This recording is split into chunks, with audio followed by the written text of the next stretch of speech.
It's all yours, Dave. Good evening and welcome to our 7th seminar in our 12-part Wellness for Life series with the UDT SEAL Association.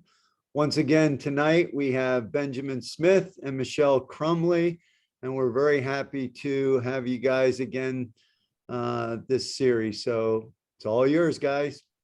Wonderful. Dave, as always, thank you very much. Happy belated 4th of July to everybody that is taking time to watch this. Very excited about this evening, and we're going to jump in here. I'm going to share my screen, and we're going to talk this evening.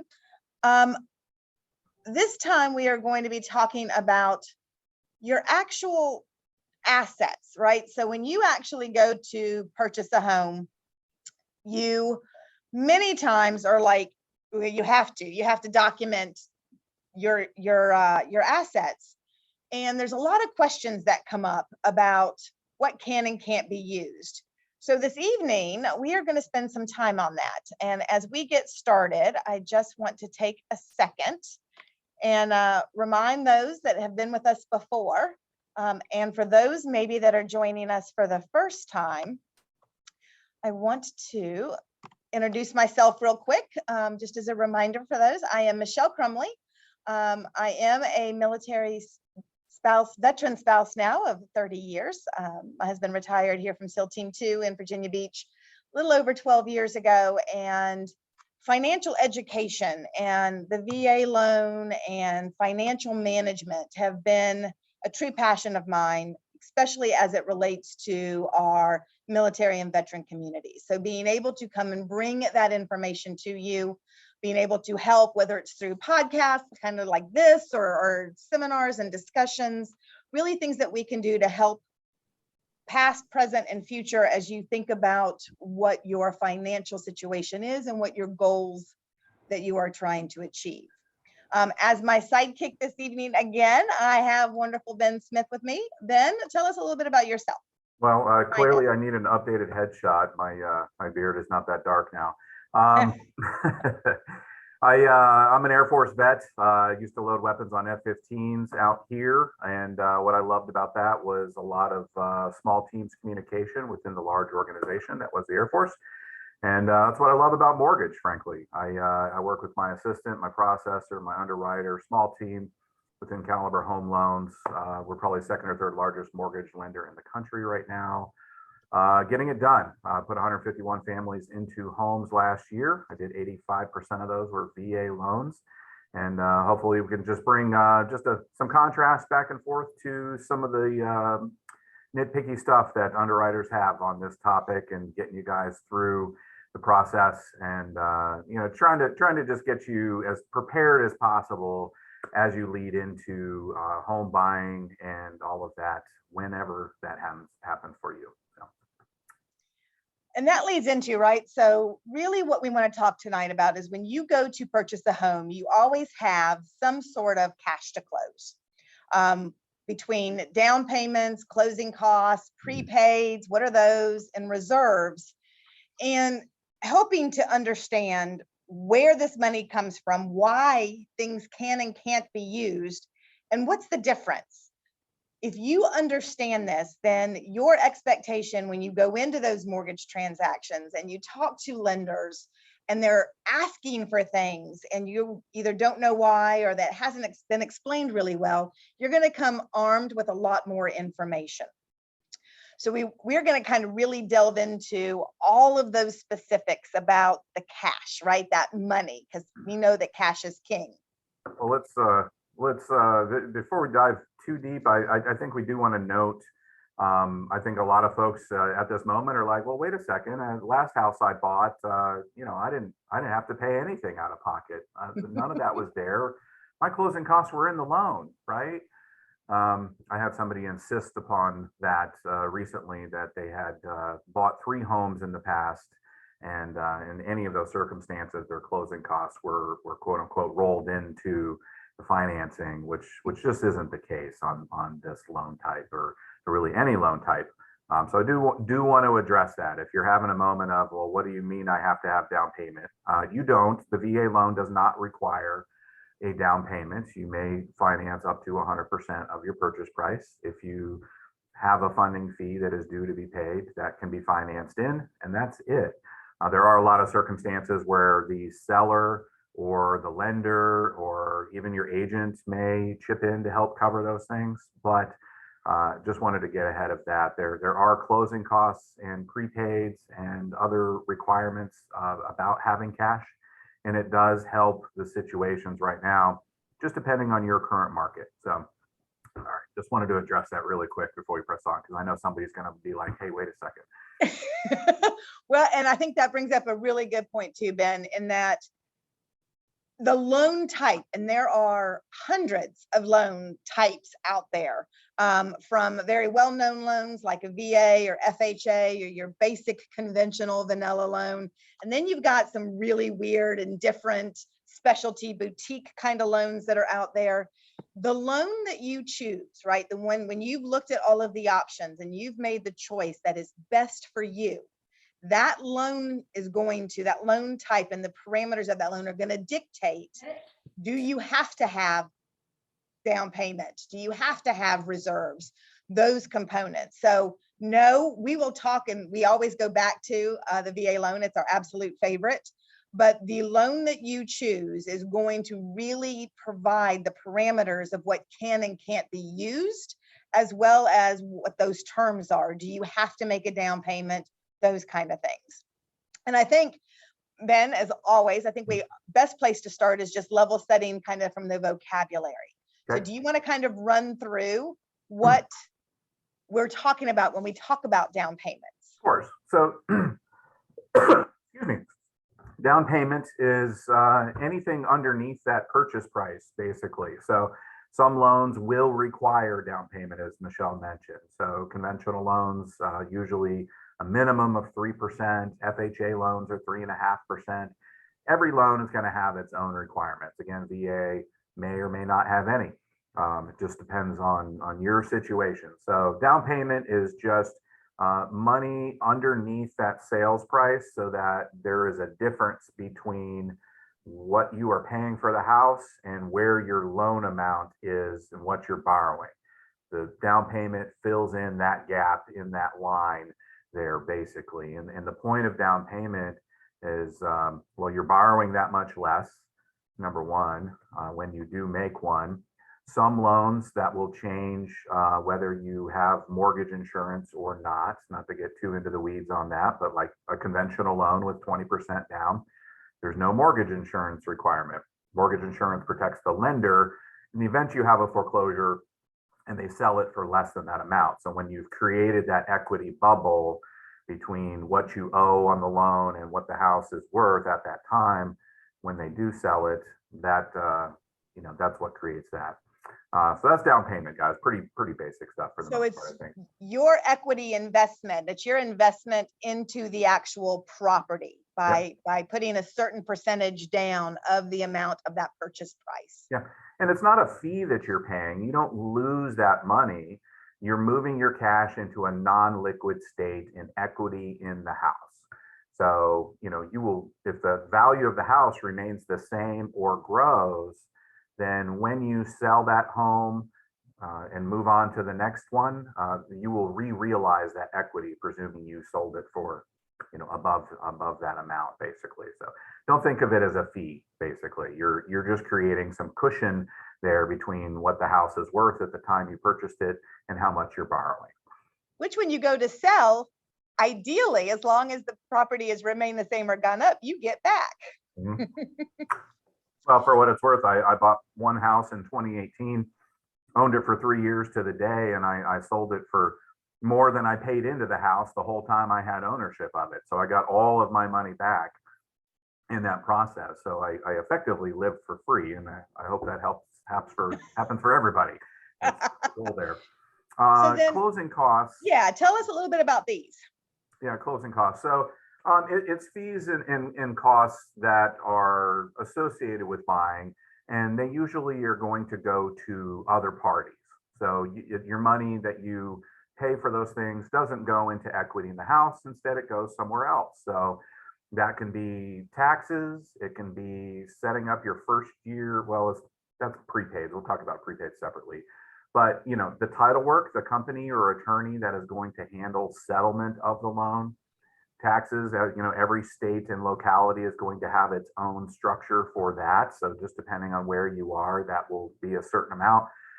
Recording down at the courthouse, title insurance. There's two kinds of that, lender's title insurance and owner's title insurance. In both circumstances, it protects each entity, you as the owner and the lender, in the chain of title. So if somebody owned that house prior and the title wasn't transferred correctly, or maybe there was somebody passed away and there's an heir that just never was found, but then shows up later, that person can't show up and say, hey, I own that house. It was never transferred to me. Sorry, you don't get to have it anymore. Owner's title insurance protects you from that, and then the lender's title insurance protects them from that piece. So all of this whole bubble of fees. Now, prepaids are basically three things. It's your homeowner's insurance, which typically is paid the first year that you own the house. And that is something that on some loans can be waived. On the VA loan, it must be included in your monthly payment. And the same is true for taxes if you owe them. So not all veterans, for example, will have to pay property taxes. Some of them can become eligible for situations. For example, in Virginia, if you are 100% disabled, you don't pay property taxes. But if you don't have that situation, everybody else, you're basically paying taxes. So prepaids are setting up that separate escrow account by the lender to pay those items on your behalf as time goes on. So depending on when taxes are due, they're going to collect enough in that escrow account to, pay whatever is due if it's coming due very soon, right at the time of closing. And then they're going to set up the account so that as you begin to make payments, by the next time that bill is due, there is enough in that account to pay out that bill. And then the final piece that's a part of prepaids is just the days of remaining interest in the month in which you purchase. So if we close July 15th, you go through to the 31st, you're going to have 16 days of prepaid interest that you pay. And that's just the amount of your interest rate that you end up set, prorated on a daily basis. You pay for the month in which you close. The following month, there is no interest that is collected, and interest on mortgages are paid in arrears. So when you rent, you pay, and then you stay. With a mortgage, when you get that first payment, when it kicks off on a new loan, the interest that is being collected or paid in that is for the month prior that you basically had moving up to that point. So that's the totality of really closing costs and prepaids. There's a lot of different labeled fees that get lumped into that. Not all loans are going to have the same ones. For example, if you pick a survey on your house, not everybody's going to require a survey. That could be optional, but if you do have one, it's in there. Same thing if you have well and septic inspections and things along those lines. Every property is going to be different in terms of those requirements and where those kind of go in. So it's just going to depend. Perfect. Thank you. Yeah. And then we want to make sure that we've also hit reserves. A lot of loans don't require that you have a reserve position after closing, but there are quite a few that do, especially if you are talking investment properties or you have multiple properties or it's a multi-unit property. You will run up against or you need a compensating factor on your loan. So having reserves, and these are the liquid assets that you have left after any down payment has been calculated and paid, and the closing costs and prepaids have all been paid. It is that amount of liquid assets that you still have at your disposal, and it's usually calculated down to how many months of your monthly payment do you have in reserve. Yeah, so it's those for the new mortgage. Yeah. Exactly for the new mortgage, absolutely. So these are the when we talk about needing assets, these are the reasons that those assets are needed, and then we have to verify these funds. So this is the part that is not fun for anybody. It feels like you are under a microscope. You really you get asked question after question, and we want to kind of start to explain why. And then we're going to get into the specific asset types themselves. So when we talk about verifying, and you just keep me honest, Ben, when we talk about verifying, the biggest reason is that we have to make sure, the lender has to make sure for the government, in essence, because the government's saying, you know, that we've got to make sure that the individual is who they say they are, that they are utilizing their funds, or funds that come from their accounts, right? So we need to make sure that those funds are, one, legal funds, that you're not money laundering, you're not committing fraud, and that they're coming from allowable sources. Because not all money is created equal in how it is received and what can be used. I guess the best way to simplify that down from like a 10,000 foot view perspective on that is, and we'll get into some of these nuts and bolts, but if you have money that you are showing the lender that you are bringing to closing, you know, we have to see where it's coming from. And the reason for that primarily is every decision that's being made for a lender to feel comfortable pushing across the table a couple of $100,000 to purchase a house is that's all based on risk. How much debt do you carry? Where's your credit score? All of those factors that go into that decision making. And they have to make sure that the money that you do have is sourced and verified primarily to make sure that you haven't borrowed it from a source that they can't see yet in some way, shape, or form. So that would mean that your debt picture was different if you did borrow those funds from somewhere that hasn't been sourced and verified. So that's the major fine point there of, you know, why did we care? What's the point of that? Is okay, we gotta make sure it's verifiable, your money, where did it come from? If it came from another place, like, you know, gift funds from family, there's a whole nother way to process through that, and that, you know, all very allowable, but you have to get careful guidance for your scenario as you push through all of this.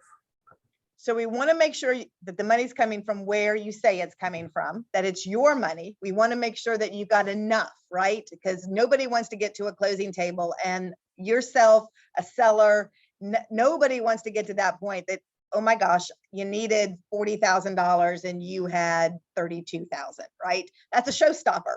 You won't be closing. And we need to make sure that that money wasn't borrowed.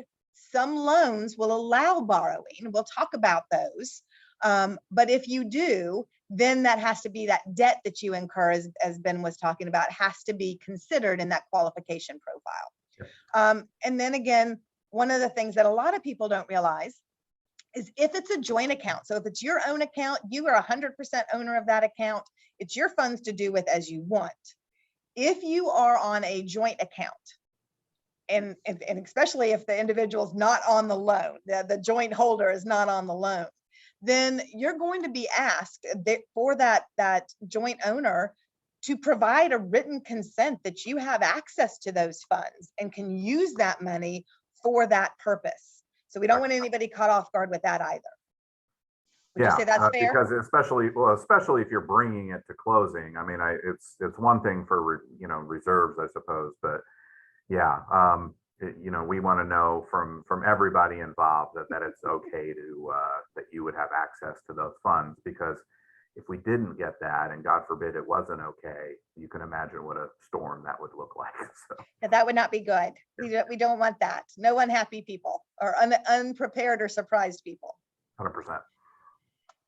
So that's the overall thought, right? The overall concept is that you know that there are costs, there are down payments, there's reserves. Now at least a basic understanding of why you're going to be asked lots of questions of that. What's the history? Why do we have to source and verify?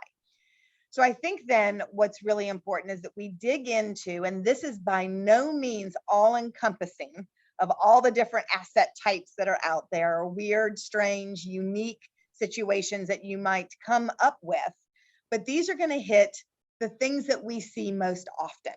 And that's going to be a discussion about, your personal accounts. So your bank statements, your checking, savings, investment accounts. We're going to talk a little bit about business accounts because that's its own little entity. what can and can't be done. Cash on hand, that's a scary word when it comes to lending. So we'll talk about why. We will hit then what the difference between your investment accounts, retirement accounts, again, what you need to consider when you're thinking about using funds from any of these different type of assets.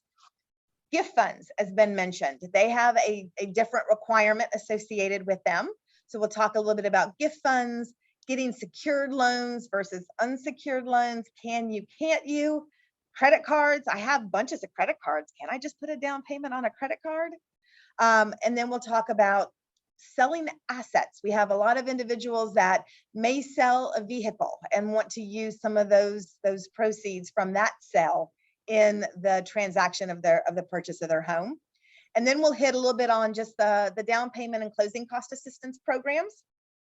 And then those kind of key takeaways that we want you to walk away from the conversation with today, better understanding. So Ben, talk to us a little bit about personal accounts. So really at this point, talking about your checking and savings, money market accounts. These are all pretty standard, guys. I mean, everybody, you know what bank accounts are yours. You know, it's pretty straightforward stuff. Your name's on it. It's a checking account. It's a savings account. It's a money market account. It is liquid assets that you can readily withdraw, deposit, get access to, move around without having to buy or sell stocks, bonds, any of that stuff. It's just cash. It's just a number on a ledger in the bank somewhere. So that's the bottom line with what's a personal account. You see on the screen there seasoning requirements. It is not barbecue seasoning or anything along those lines. It is it's the funds that have been there for a long enough time for us to consider them yours. In other words, if you did receive funds from, let's say, mom or dad gave you gift funds because they knew you were going to buy a house. There's only but so much digging a lender is typically going to do to go backwards in time through your bank statements to see for deposits and where they came from. We have to draw a line somewhere. So every loan program is going to have different seasoning requirements. In general, it's around 60 days, as long as it's been in your account for that amount of time. If, you know, you got 2 months of statements that show that you had that money, that's about far enough back that we want to go. So when we get to the gift fund section, if you know you're going to receive those funds and you want to show that you have the money for a long time prior to actually completing the purchase and getting really serious about that, we'd encourage you to do that earlier rather than later if you're trying to avoid documenting that from the family member. Sometimes family can be very, very private with those documentation loads. So that's seasoning. That's what that's all about. So 2 years, 2 months, really, if you've got 2 full bank statements, what that underwriter is looking for are things such as Ben is mentioning, large deposits. So the money wasn't there at the beginning, right? Your beginning balance, and there are large deposits. The underwriter is going to want to know what that deposit is. Where did it come from? What source? If that income is being, if that asset is being used for closing, we need to know and have to document where it came from. They're looking for reoccurring or large withdrawals. So that money that is going out, is there a potential debt that you have that isn't showing on the credit report that you haven't disclosed?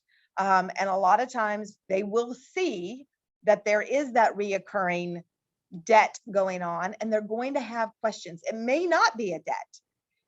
It may be one that's already documented, but it is going to be something that you're going to need to be prepared to answer and potentially document. And primarily the things we're going to see there are going to be, for regular reoccurring things, a lot of times the most common thing is going to be alimony or child support, a regular amount that's withdrawn, same time, that kind of thing. That would trigger some questions of, hey, what is this expense? We see you're puffing out $800 a month. Where's that going? Because we're just going to see a withdrawal maybe, or a transfer to somebody else, or things along those lines. And then with deposits, payroll is clearly marked. You can always tell when it's a payroll check, but if you're depositing just random checks and, large things that are just out of the blue, then it does create questions. So as you ease into being very serious about a purchase, if you're the kind of person that moves a lot of money around from all over the place, you may consider setting up or even having your own separate account where you have these assets that are just kind of like, just kind of ready. They're just tucked to the side. There's the more activity there is, and the more that just shows a lot of craziness going on. That's just what's going to raise eyebrow and make questions and make the process a little more challenging to document, basically. So. And when we talk about personal accounts, one of the things that pops up that people don't necessarily recognize is that when you have those insufficient fund notices, right, those NSFs on your account, so you let a check bounce, you didn't have enough money in the account to cover that. I used to do checks, but who uses checks anymore, right?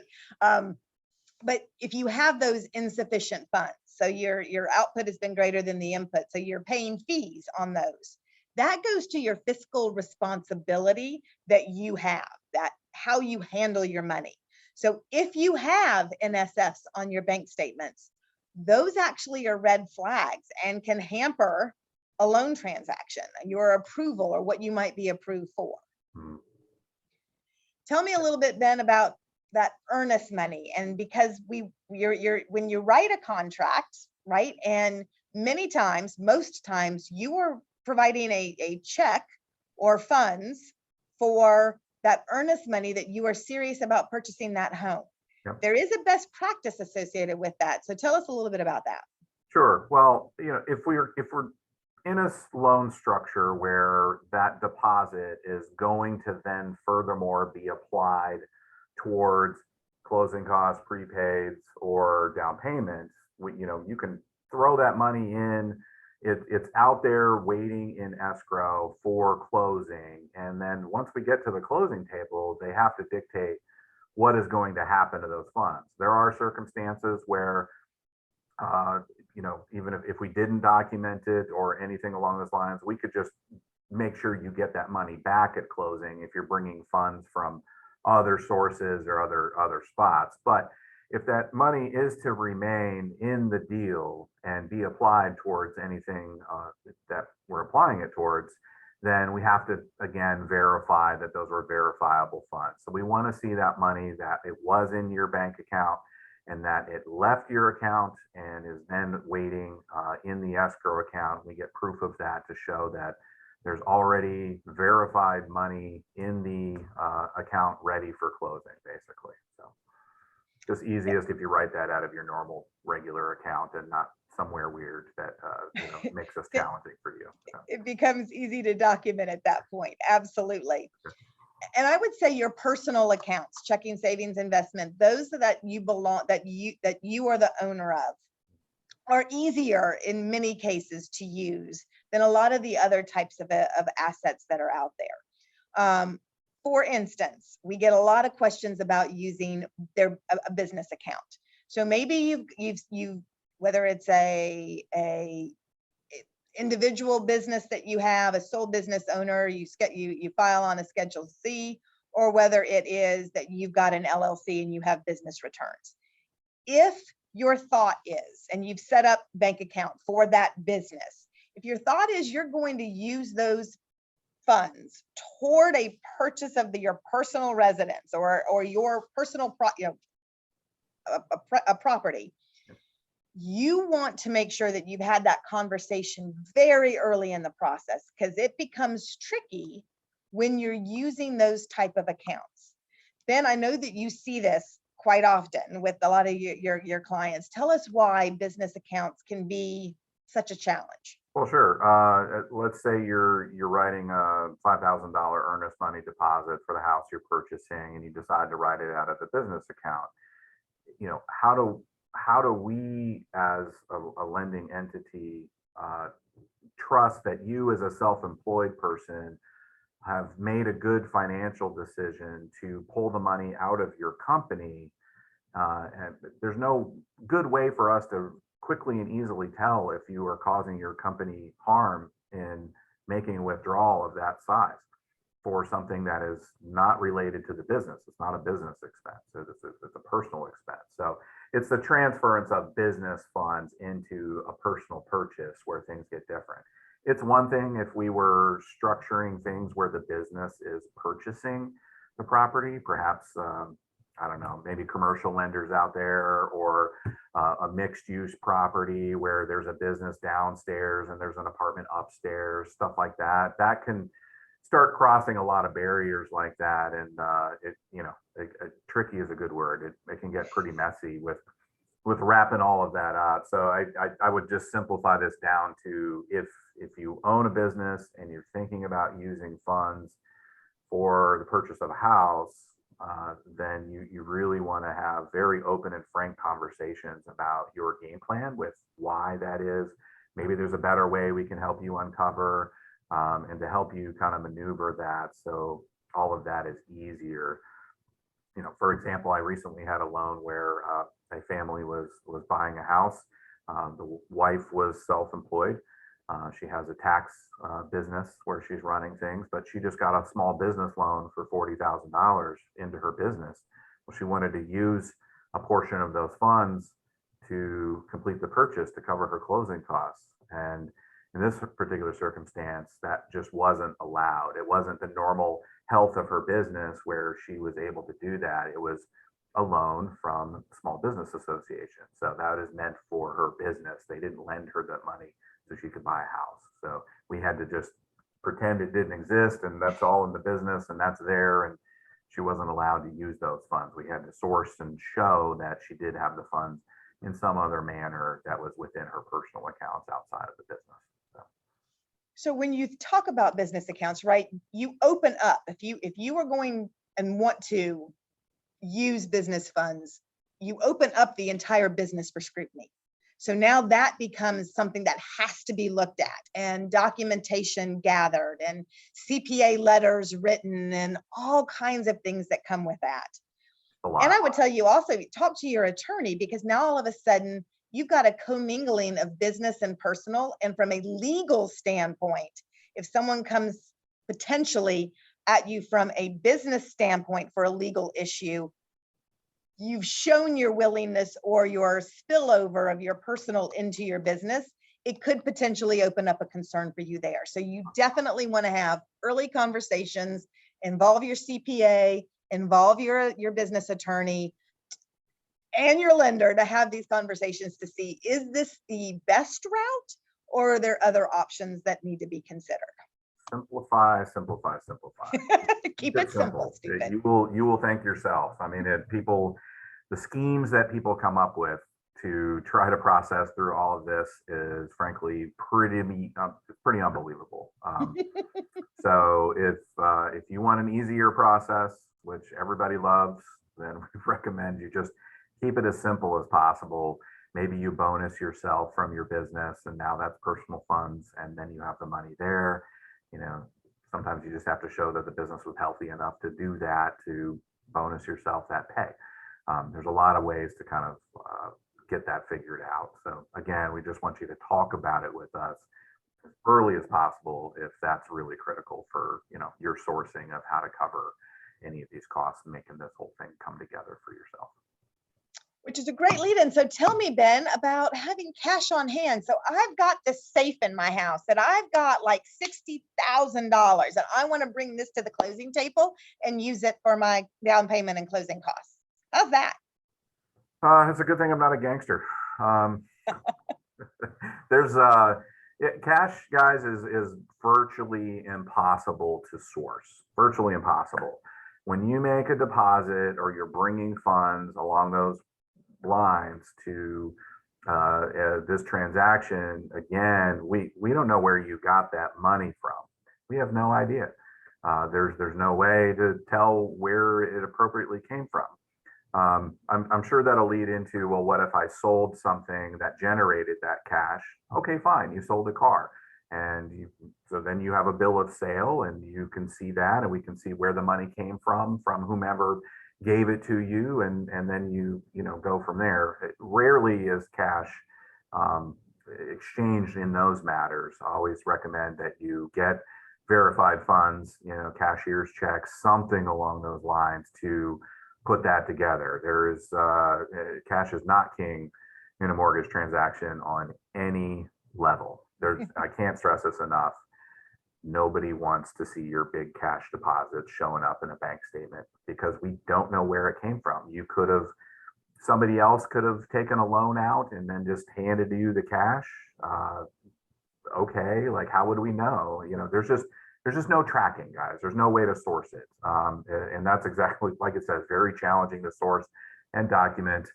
In general, if you have a cash on hand scenario and you are planning on using that within a transaction, that goes back to our seasoning. Deposit that cash and let it hang out in the bank account for good 60 days plus, because we don't have to go that far back to see it. It was just, hey, you got a healthy bank account. Cool. You had it all together. That's the best way to handle cash. Get it in the bank, put it in the bank, leave it there and let it hang out and stew for a little bit and get some seasoning on it. It's the best way to do it. Otherwise it just gets messy. Now, two really common ones that we see a lot and that generally don't have any issues, but is good to understand, and that's your investments. So your stocks, bonds, mutual funds that aren't tied up in retirement accounts, right? Really formal retirement accounts. Yep. And then you've got your retirement accounts, employer retirement programs, TSPs, 401ks. So with stocks, bonds, and mutual funds, as long as you've got the statements, we're going to still again ask you usually 60-day statements to show that you've had these accounts, that they've had money in them, that they haven't recently been funded. And then depending on the loan program, you may have to liquidate the amount that you need for closing. So if you need to bring $40,000 to closing and you don't have 40 in your checking and savings account, but you do have a good portion of that in your investments, then we may need to see that you've actually sold that stock or that bond that you have or that mutual fund that you're holding, and that those funds have been deposited in your I would account. lump crypto into this as well, guys. And I guess the best way to think about stocks, bonds, mutual funds, and crypto is that it is in the marketplace and is potentially volatile in its true value. So you could have, hey, cool, you have a full Bitcoin that once was $70,000 and is now worth 35. That can change in the month that you are under contract and getting ready to go in. So it really is just making your best plan to go, okay, hopefully you sell high and create that, you're going to move it out of that form of a stock or, volatile asset into real cash, which you can then document the transfer of that to whatever account's being utilized for everything. So we do like it just fine for reserves. However, we will take the statement of value, like a quarterly statement usually. We'll see, and let's just say you had 50 grand in just various stocks, bonds, mutual funds that were in the marketplace. That's fine. We have to, again, kind of draw the line somewhere at there is a value assigned to this. And frankly speaking, most loan programs aren't going to assign 100% value to what we see. So if you have 100,000 in stocks, we may only use 60,000 of that to show, okay, and that gives us that cushion of that market movement, but we know, okay, it probably didn't go down 40%. We have 60% of that value still around in that asset if we're not asking you or having you liquidate it to bring it to closing. We're just showing it as reserves. That's why we're going to take a lesser amount for that. So hope that helps. Perfect. Yeah. Absolutely. And when we shift to that formal retirement account, thinking through, absolutely, you can use those if you need to for reserves, as long as you have access to those funds. So there are some retirement accounts or some state retirement programs that you can't access until you hit retirement or until you leave the company, right? You can't access it. Those we can't. Hey, if you're active duty, can you tap into your normal military retirement account? No, not until you're done, right? So it's the same. Yeah, that's exactly what that means. There are some things that you just can't access. So We appreciate that those are there. That can be a nice compensating factor. If you're falling down in another area, we can kind of go, okay, well, there is, some retirement plan as we're easing into later in life. That's all fine. But the main things that we do see primarily are what you see there. Your TSP account, which is effectively just the 401k, IRAs, anything along those lines. Those are just managed funds that are elsewhere, usually mostly in some sort of like mutual fund effectively, right? And kind of the same rules. Now, all of these accounts, what's different about them versus a stock or bond account for the most part is that some of them have structures where you can borrow the funds and bring that over into a cash state. So you're going to take out a chunk and then repay that back to that program. So sometimes that's happened where you can go down that road. And Michelle, correct me if I'm wrong, it's been a minute since I've had one of these, but I don't think the repayment is something that we would factor as a debt because you're paying yourself. Correct. Yeah, it's just, you're giving your money back to yourself. You didn't borrow it from anywhere. It's your money. So we don't have to really account for that. So you can investigate those options with your 401k or TSP or anything like that. That's totally cool. And then and then there are, and check with your tax pro. We're not going to tell you really one way or the other, but for the most part, there are certain allowable reasons to withdraw that money without having it be structured as a loan. And just want to make sure that you always check, because it is an evolving thing year by year, to see any consequences that may exist if you withdraw that. Typically, a home purchase is considered a hardship withdrawal, and that's okay. You can pull that out without consequence. That's typically the way it goes, but everybody's got a different provider. Everybody's got different rules. So check with yours. Perfect. Could not have said that better. Yes. So those are generally no problem using. So let's move to some of those different things, right? So this isn't money that you already have on hand. You're looking to pull this money from different sources. So let's talk about gift funds. So gift funds, a lot of loan programs allows it for all of it, allows it for maybe just down payment and closing costs, but maybe not reserves, or maybe will allow it just for closing costs. So again, your loan terms are going to dictate whether or not you can use gift funds. And if you are using a gift, one, it needs to be a gift. Cannot be something that you've said, I'm going to pay you back under the table. We're going to call this a gift, but really, mom and dad or sister, brother, this is a loan. This is a gift. It's going to be documented as such, and you're going to sign a document that says it's a gift. So we want to make sure that we understand this is gift money, not loans. Yep. And that it's coming they're going to sign a with ink a letter that states that they are making this as a gift and no repayment is expected. So that is that. Their gift funds cannot come from just anybody. Typically, you want to have in mind an appropriate relative. Now, there are occasions where you can have it come from a very close family friend.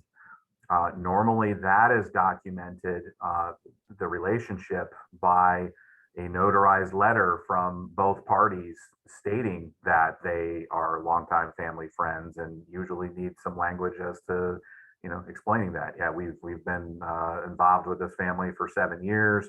We're great pals. We spend holidays together. All of that. So that's how you establish that relationship.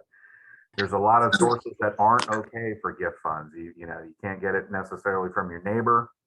You cannot get gift funds from people that are involved in the transaction. Typically, there are some structures, if you're buying a house from a family member, where there's a gift of equity that can be done, things like that. But generally speaking, guys, you're going to get a letter from the family member that says, yep, I'm giving it to this person. It's coming from this account number. They do usually have to be open with that. Here's where the money is sourcing from, and they go from there. Now, in documenting gift fund transfer, there are easier ways to do it than some.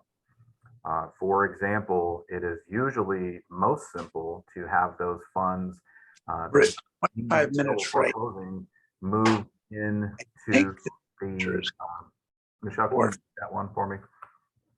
I'm It's not- working on it. No problem. That money needs to be put into it can be put into the escrow account where your EMD went for your property. So whoever's handling settlement, they can send the money to them where it's there waiting. They will verify that they received it. And typically you only have to get the wire transfer that money moved in that manner. That can be a little more simplified. If they give it to you directly, mom and dad writes you a check and you deposit that check, we have to get mom and dad's full bank statement where that money came from. We have to see it again, sourcing and seasoning that they had that money. If they brought it in from some deposit somewhere else, then sometimes we got to backtrack. Okay, well, where did that account come from? And so we have to see where it came from, guys, if you're going to give funds and if they give it to you. So we see it leave their account. We see it deposited into your account. We get both sides of the transaction airtight. Yep, this money came from whomever's gifting it. They're an appropriate gift person. And you can see there that they had availability of funds, transfer funds, receipt of funds.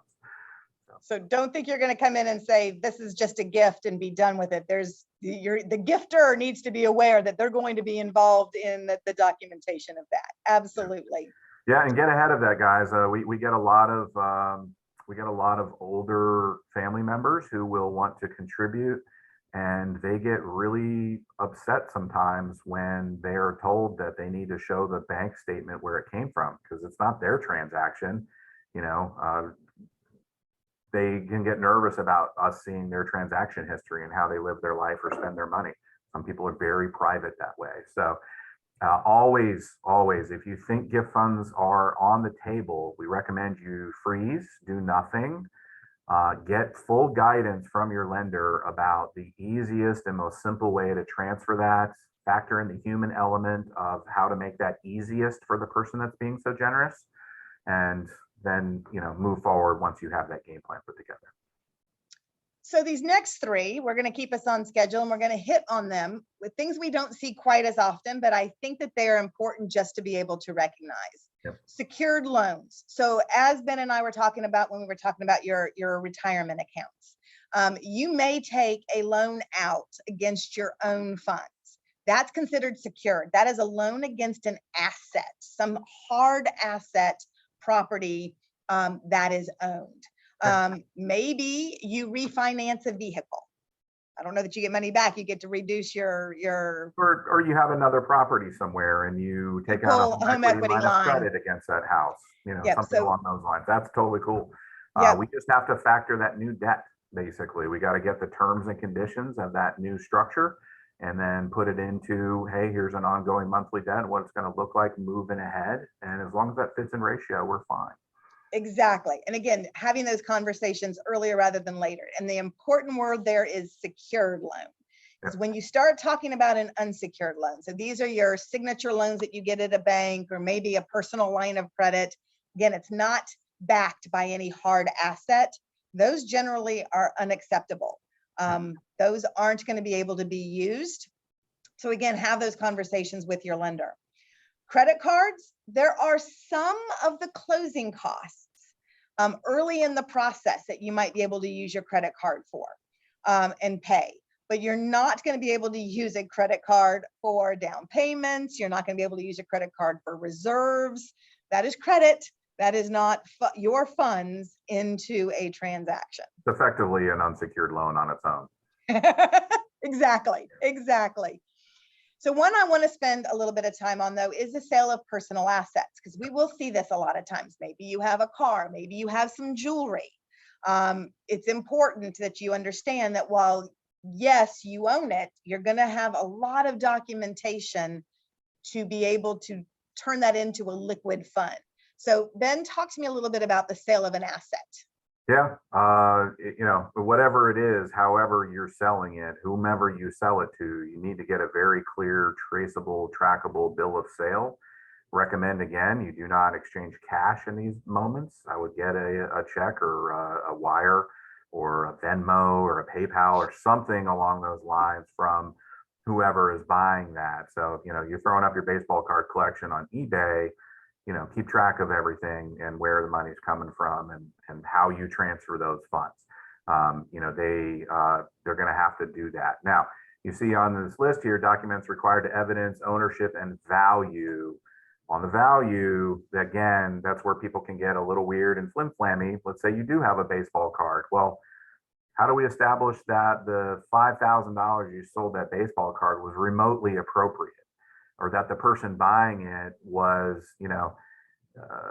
in line with that? Because that could be maybe a friend that's just trying to be a gift source person who goes through a transaction, and you try and sort of hide it within that. So in those circumstances, when you're like, yeah, I sold this thing, that value that you sold it for, it better be valued at that. Like we gotta sort of establish that kind of thing to understand that was an appropriate amount paid, and not just something crazy and made up and sort of just being hidden where I sold a piece of cardboard for $5,000. Sure, it's worth that. How do we know? So be prepared if you're selling items like that to be able to kind of put that story together. And I think, like, if we use a vehicle as an example, with the vehicle, you've got the title that shows you're the owner. We can look up the blue book value independently to make sure that what you sold it for makes sense. Yep. The transfer is going to be that bill of sale that will be there, right? Sign back at the bill of sale that will evidence who you sold it to and for how much. And then you've got the receipt of those funds that can be documented. So just think through ownership, value, transfer, and then the receipt of that amount. Yep. Again, simplicity wins every time. If you have issues where you're like, I don't know where to put this together, I have these things, I'm thinking about selling it, bring it up early. We're happy to help you make a plan as best as possible with it. It's definitely going to have to be you walking those steps, but we can definitely talk you through all of that so that when it is complete, you have documented it appropriately and you have what you need for the underwriter to sign off on everything. So bring these items up if you're thinking about, those conversations. And we do get into that. Hey, cool. It looks like about $10,000 in closing costs and prepaids for this house you're buying. VA loan covers everything else. Who's paying for that? While the seller's chipping in $5,000. Great. Where's the other $5,000 coming from? I'm going to sell my baseball card. All right, let's talk about it, and get you through that. All good. And then the last is just to make a shout out that there are some down payment and closing cost assistance programs that are out there. You'll hear them there. A lot of times they're called DAPs. They're generally federal or state government programs, or maybe offered by a local or regional nonprofit. What's important is to understand that there are stringent requirements for actually qualifying for those funds, and you need to have the conversation with the lender, because the program may or may not be allowed by the lender, by the loan program, that original underlying loan program that you're using. So you hear, oh, we've got, down payment assistance programs, there's all this free money out there. If that is something that you're exploring, we need to, again, explore that early, have those conversations, because you're going to have to, go qualify for those funds first to make sure that you're good to be able to use those with the transaction. A lot of steps to maneuver in a lot of those programs. So again, very early in the conversation about what money is likely to be needed to complete the transaction, and then coming up with a plan for where it's going to come from. Hey man, I have nobody in my life. I'm alone. I don't have anybody that can gift me the money. I don't have anything I can sell. I don't have the money in my banking account. I do have a couple of months reserves. What do you guys have? Well, if your income's within limits, then there may be, again, state programs or something along those lines that can help you with some of these. Every lender is going to have access to different stuff a lot of times. So it's worth casting a net out to just make that plan. Start with whoever you trust the most, and any good lender is going to help you find a plan that's going to work for you, even if they're not the ones that execute on that loan when it's done. They should help you resource this. So. Yep, perfect. So as we get close to the bottom of the hour and finishing up our 7th, there are some key takeaways today that I want to make sure that we kind of have hit on. And that is, again, that one, lenders are going to have to verify your assets. If you are utilizing the asset for down payment, closing costs, or reserves, you're using it for qualifying, you're going to have to document that asset. Documentation is king, right? Yep, So make if a you plan. can't document it, then we move into that second takeaway, like cash. If you can't document it, you can't use it. So cash, very difficult to trace, most times cannot count that as an asset in any way, shape, or form, since it cannot be verified, sourced, and documented. Yep, season your cash. Yep. Want to take the next couple there? Yeah, sir? insufficient funds, watch out for those guys.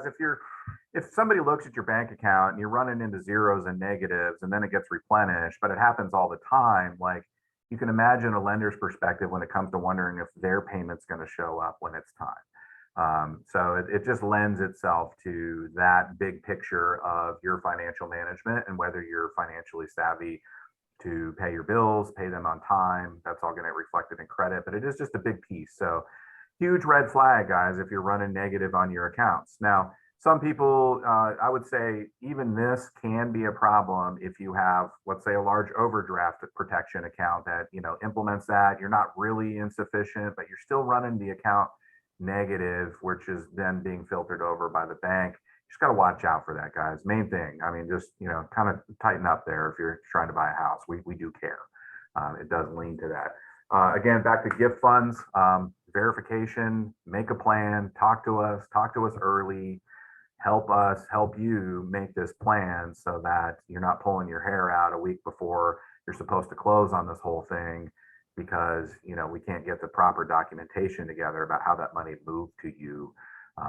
Have those discussions early with anybody who is likely to send those funds and get that tightened up. Earnest money, again, just revisiting, please just make it from your normal bank account statement.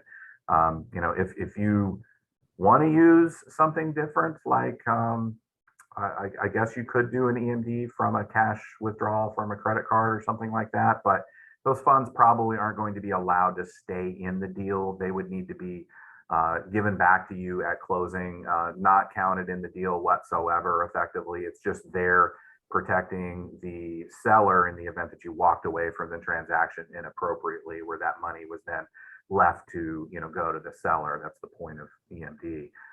So it's just best if you just have that be real funds that's verified, sourced, documented, and we see that transfer. It's the easiest way. You want to finish us up on that bottom one?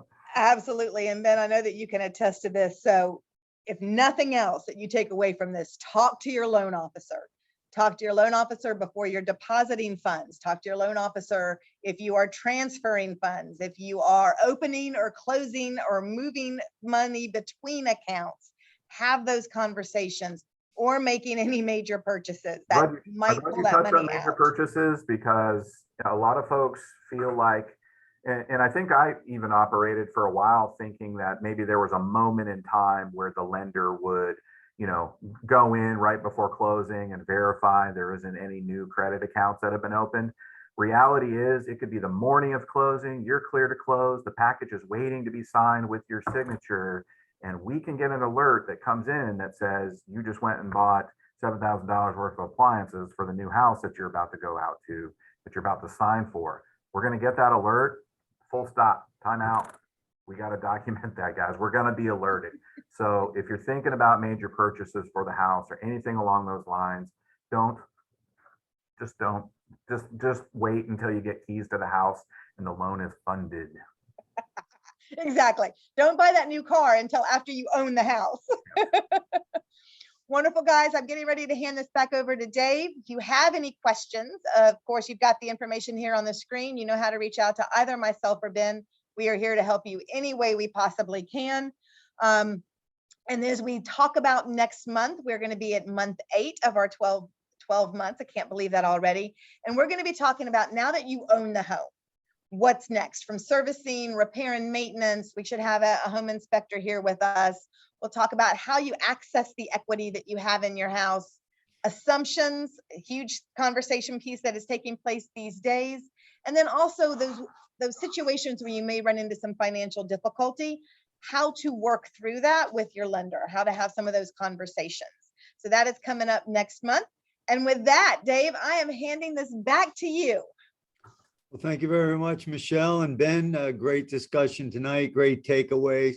And truly, again, we appreciate your support as always and look forward to next month's discussions. Thank you so much. Looking forward to it. We'll see you guys. Have a great month. Have a good one. Thanks, everybody.